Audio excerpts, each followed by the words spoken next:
Welcome back to Hana's cooking world. ഇന്ന് Hana's cooking വേൾഡിൽ ഉണ്ടാക്കാൻ പോകുന്നത് ഒരു ചോക്ലേറ്റ് കേക്കാണ്. 3/4 കപ്പ് മൈദ ചേർത്ത് കൊടുക്കുക. അതിൽ നിന്നൊരു ടേബിൾ സ്പൂൺ മാറ്റിയ ശേഷം ഒരു ടേബിൾ സ്പൂൺ കോൺഫ്ലവർ ചേർത്ത് കൊടുക്കുക. ഒരു 1/4 കപ്പ് കൊക്കോ പൗഡറും കൂടിയും ചേർത്ത് കൊടുക്കുക. ഒരു ടേബിൾ സ്പൂൺ ബേക്കിംഗ് പൗഡറും ഒരു പിഞ്ച് ഉപ്പും കൂടിയും ചേർത്ത് നല്ലൊന്ന് അരിച്ചെടുക്കുക.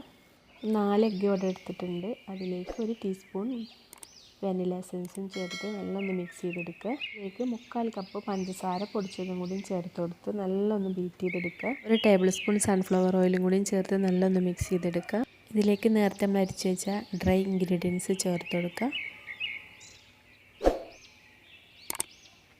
കേക്ക് ടിന്നിലേക്ക് ഒഴിച്ചു കൊടുക്കുക. 30 മിനിറ്റ് ആയപ്പോൾ കേക്ക് റെഡി ആയി വന്നിട്ടുണ്ട്. 1 കപ്പ് ക്രീം ഞാൻ വിപ്പ് ചെയ്ത് ഇവിടെ എടുത്തിട്ടുണ്ട്.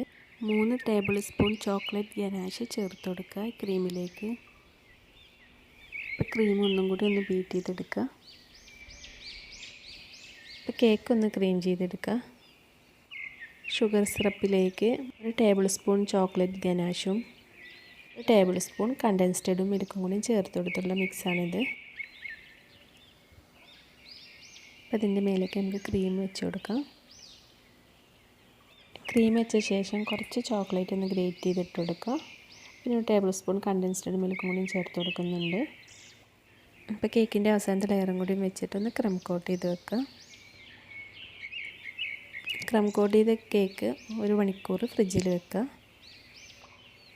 ഒന്ന് ഫൈനൽ കോട്ടിങ് കൊടുക്കുക.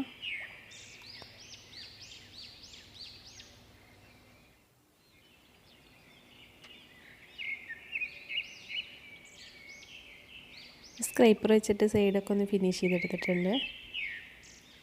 ഇനി കേക്കിൻ്റെ മേലേക്കുള്ള ചോക്ലേറ്റ് ഗനാഷ് ഉണ്ടാക്കാം. 1/4 കപ്പ് വിപ്പിംഗ് ക്രീം ഞാൻ ചേർത്ത് കൊടുക്കുന്നുണ്ട്. അതിലേക്ക് 1/2 കപ്പ് ചോക്ലേറ്റ് ഗ്രേറ്റ് ചെയ്ത് ചേർത്ത് കൊടുക്കുക. അത് മിക്സ് ചെയ്തെടുക്കുക. ചോക്ലേറ്റ് ഗനാഷ് ഇവിടെ റെഡി ആയിട്ടുണ്ട്.